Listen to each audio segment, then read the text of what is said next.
The market square was deserted under the merciless heat of noon. The shoddy mud bricks lining the square had begun to crack. The very air danced and shimmered. On days like this, not so long ago, not even the slaves would be sent out. High forms and work forms and war forms alike would retreat to the darkest crevices they could find and sleep until the late afternoon when the heat was tolerable. Even now the revolutionaries dozed in the depths of reclaimed houses, their stained knives forgotten under the terrible equalizer of the summer sun. And yet, in a square scoured of civilians, a figure cautiously emerged. No Brindican form this, but a brown, bare mammalian in slaves' robes, balanced precariously on two spindly legs. Tall as a war form, but any war form would laugh at the comparison. How skinny it is, they would say, and no plates. The lowest warrior could break this alien like a twig. But then they would see the eyes. They were not the wide-set, multifaceted eyes of a Brindican. These eyes were forward-set with rounded pupils. They moved unceasingly, flitting across the empty market, analyzing, evaluating. They ran over a knife stuck fast in a chopping block, a rack of shoddy jewelry, a forgotten squash rotting in the sun. Each innocuous item was pinned, examined, and discarded in turn by the piercing focus of a predator's eyes. When the square had been swept to its satisfaction, the creature twisted its mouth and gave a sharp whistle. A small high form scampered out from some hidden alley. The moody horns atop its head were knotted into fear and caution, but it ran to the alien without hesitation. Together, they ducked into a narrow passage and were gone. Squishy pushed open the warehouse door with the squealing protest of a dozen years of rust and grime. The room beyond was piled high with what looked like baskets, twisted into nefarious forms by the gloom. "This should suffice for the time being," he said. He swung his bag to the ground. It clinked with scavenged food tins and some simple tools. He began to dig into the dusty baskets. In no time at all, there was a small wicker burrow, almost entirely hidden from prying eyes. "Be quick now, Opel," he said. Opel scurried into the crevice and gave a small sneeze. Squishy smiled, for what seemed like the first time since the world had upended. "It is best to get your sneezes out now, Opel," he said. "You may need your silence later." He reached a hand into the burrow and laid a hand on the child's tangled crest. It seemed to ease a bit at his touch. "You will be all right while I'm gone." "Yes, teacher," Opel said. Once, not so long ago, the dark would have frightened him, but he had seen the horrors people could commit in broad daylight. Now the dark was a welcome respite. From his face, it seemed that Squishy could see his ward's thought process. He sighed. "Very good, Opel," he said. He straightened and turned to the door. "It is time to see who in this city still possesses a soul." It was another of Squishy's uncanny talents. He could enter the house of a complete stranger and within minutes of idle conversation know if they were trustworthy. If they were not, he would politely excuse himself, return to Opel, and hunker down for another night of cramped discomfort. But if they were, after another half hour or so of cautious probing, he would bring Opel to them. Their reactions were always different. One, an old work-form matron, had embraced him and wept as if he were her own child. Another, a gruff war-form blacksmith, studiously ignored the high form, refusing even to acknowledge his existence. A work-form accountant had thrown books and pens at Squishy, shouting to get out, to take his little monster with him, that they would be the death of him and his family. But in the end, all had given them sanctuary. They never stayed at one home for more than one night. Safer for everyone involved. In the cool gloom, Opel methodically laid out his belongings from his little bag. Little more than a week ago, he had owned 1,000 toys, slept on sheets of Matran silk, ate meals cooked by the finest chef in the district. Now he took stock.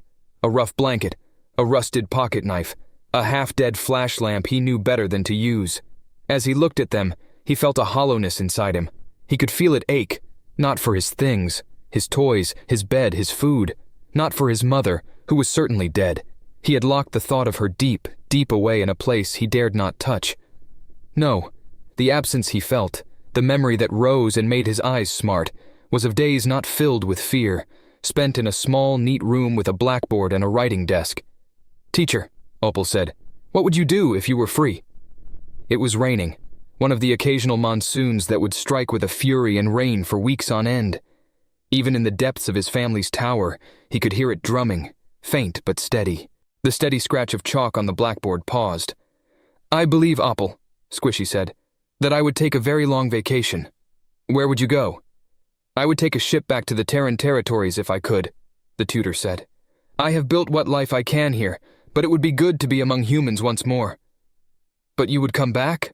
Opel asked, trying to keep an anxious note out of his voice. Squishy smiled. Of course, Opel, he said. I have my reputation to think of. What would people be thinking of me if the next tutor to come along filled your head with nonsense of all sorts? Opel relaxed and tried to comb the worry out of his crest. Of course, Squishy added. I would have to begin charging for my lessons. He paused thoughtfully. And I believe there would be a considerable amount of back pay. Opel woke at the sudden creak of the door. With practiced slowness, he pulled a basket over his hiding place. Trembling, he peered out towards the dark hallway. A shape grew, coalescing into Squishy's familiar figure. The tutor was breathing heavily and bled his strange red blood from a gash on his forehead. There was blood speckled on his sleeves as well, but it was not his own. Opel, he called. Opel shoved the baskets aside. Teacher, what happened? Squishy seemed not to hear the question. Pack your things quickly, he said. We must be leaving in haste. He began plucking his belongings from the ground and stuffing them into his bag. Opel was bewildered. But what happened? Now is not the time for questions, Opel, the tutor snapped. We have little enough of it to waste. Opel screwed up his eyes. Tell me, he said. It was not quite a shout. Squishy stopped packing. He looked piercingly at Opel. Opel, he said, do you understand that all I have done, all that I now do, is for your protection? That I go to these places to secure your safety in this unsafe time? Yes, Opel said. And do you understand that should many learn that there is a human traveling with a highborn child, that your safety would be compromised?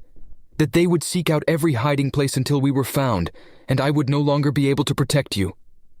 Yes, Opel said. And do you understand, Squishy said, that should I make an error, and someone who cannot be trusted realizes my secret, then they would alert everyone they could find, and that for your protection, I would be forced to take steps to ensure that this secret would not spread. Do you understand this? Yes, said Opel. It came out as a whisper. Squishy straightened. Then please, Opel, do not be asking me what has happened. He resumed packing. After a moment, so did Opel.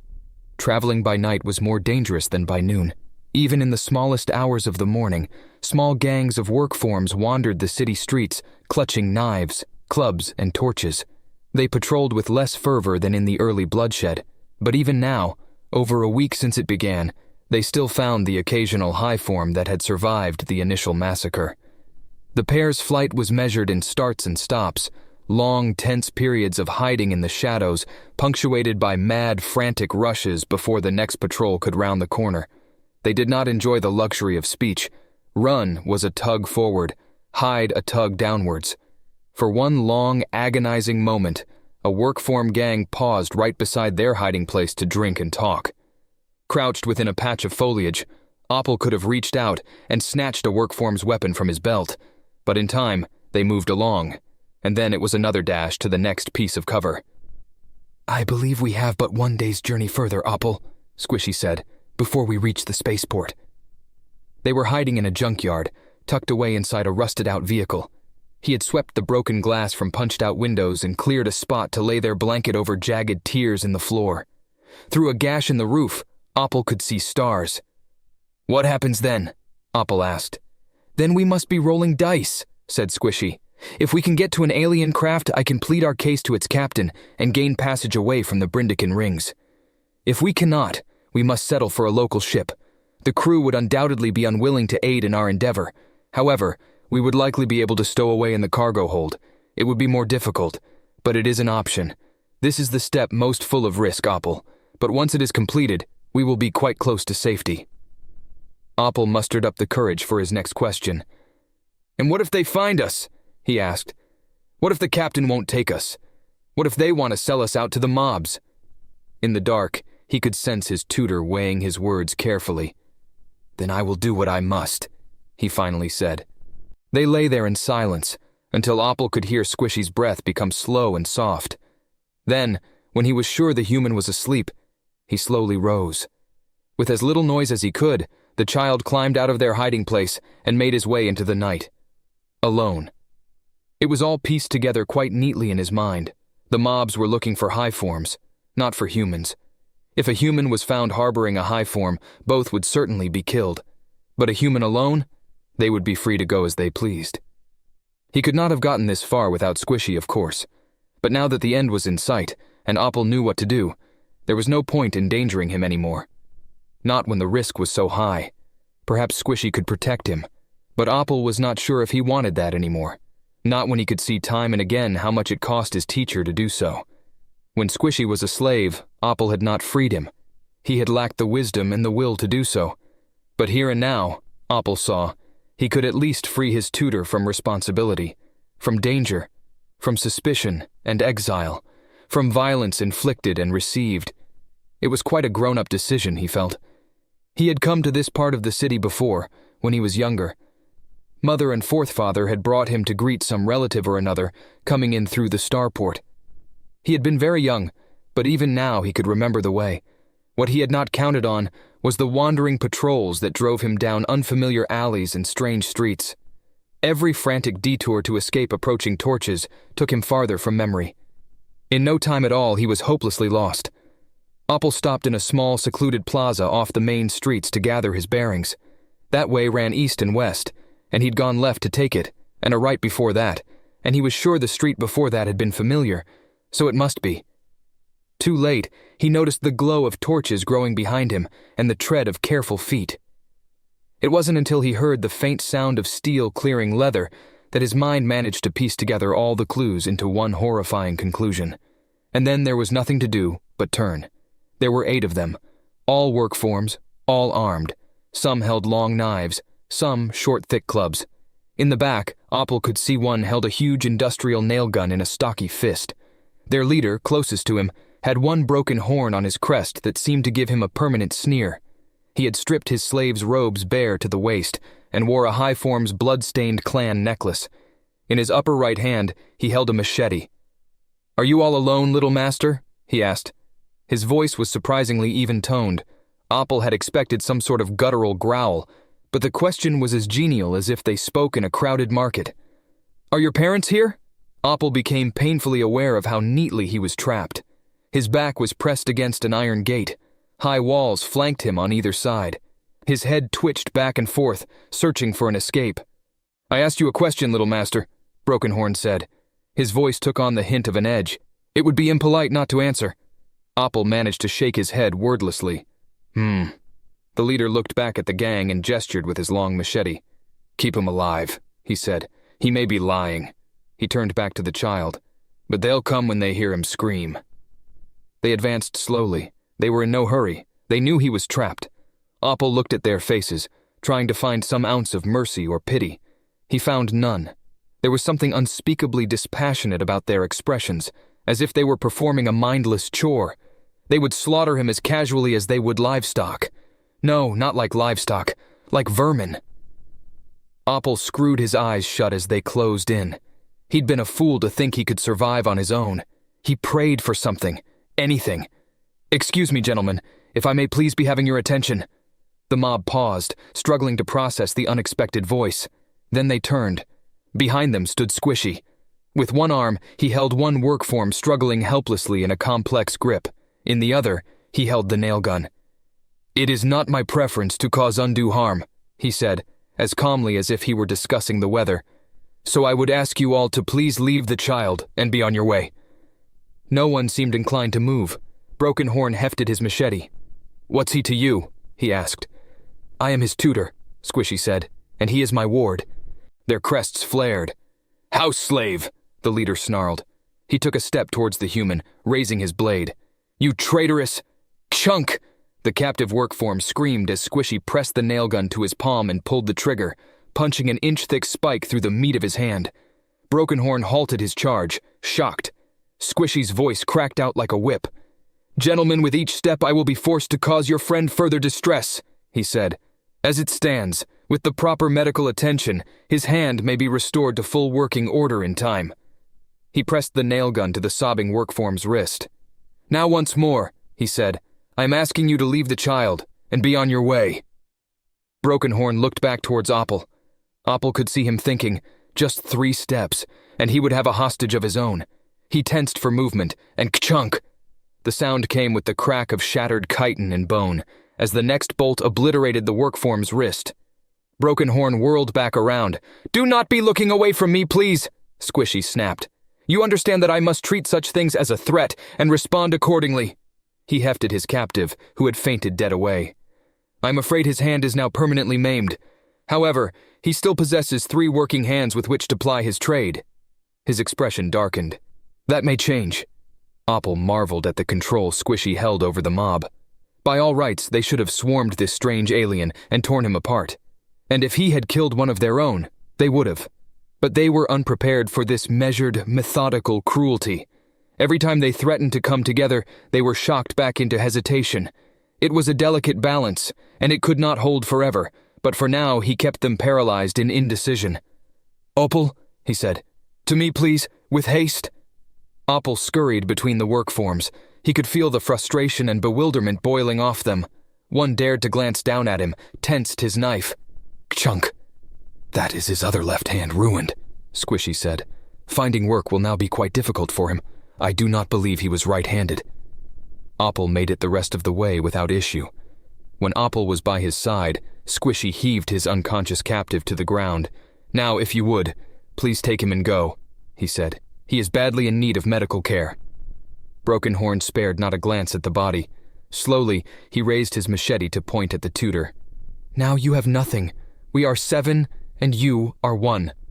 Squishy matched his stare. "It is true that fighting all of you at once would be quite difficult, yes," he said. "I'm afraid it would be necessary to escalate immediately to lethal force. Understand that this is not what I wish." He leveled the nail gun at Brokenhorn.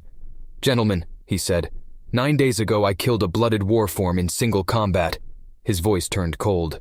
"Do not test me on this night." There was a long, terrible pause. Finally, Brokenhorn gestured with his blade. "Get him to the hospital," he said. "This one's not worth our time."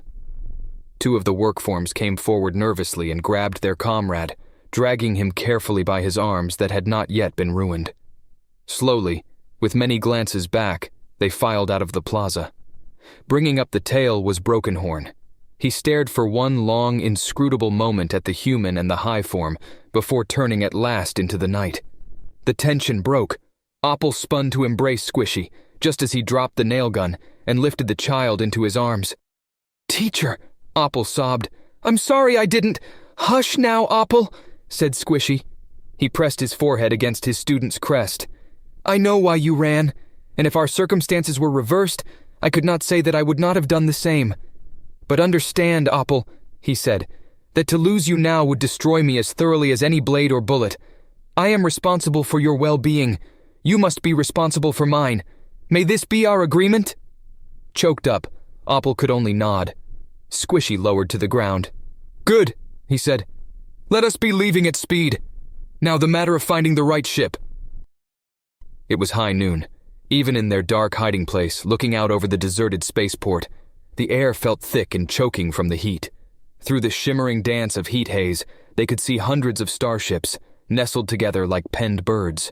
The vast majority were Brindican, graceful, swooping vessels whose wings folded neatly into themselves to save room. Dotted here and there, though, were a variety of others. Opel recognized some. A Vuth trader, bulging with cargo holds, a Mindareth bark, all delicate spires and cables, even an Ililan cruiser, an arrowhead bristling with cannons. All the tension seemed to flood out of his teacher. "Do you see that ship, Opel?" he said, pointing. Snug between 2 graceful Brindican vessels was a bulky, squat alien shuttle he did not know. Where its neighbors were smooth and unblemished, this craft was pitted and scarred. Whatever paint had once been smeared across it had long since been scorched away by years of repeated re-entry. It almost seemed to hunch between the prettier ships. "Were we to find a Mistosi ship," Squishy said, "I would have been glad. The Mistosi are a cautious race, but they are great lovers of stories, and I would have had more than enough to keep them entertained for our trip entire. Were we to find a Potiritan ship, I would have been content," he said. "My Potiri is rather rusty, but they are a very physical race. They run fighting pits in their ships and treat their fighters well. and I have encountered enough potiri to have the measure of them. Were we to find a U-Brax ship, he said, I could have managed. They take on no passengers for free and hold no truck with stowaways. But they are, to a man keen on gambling, and have many tells.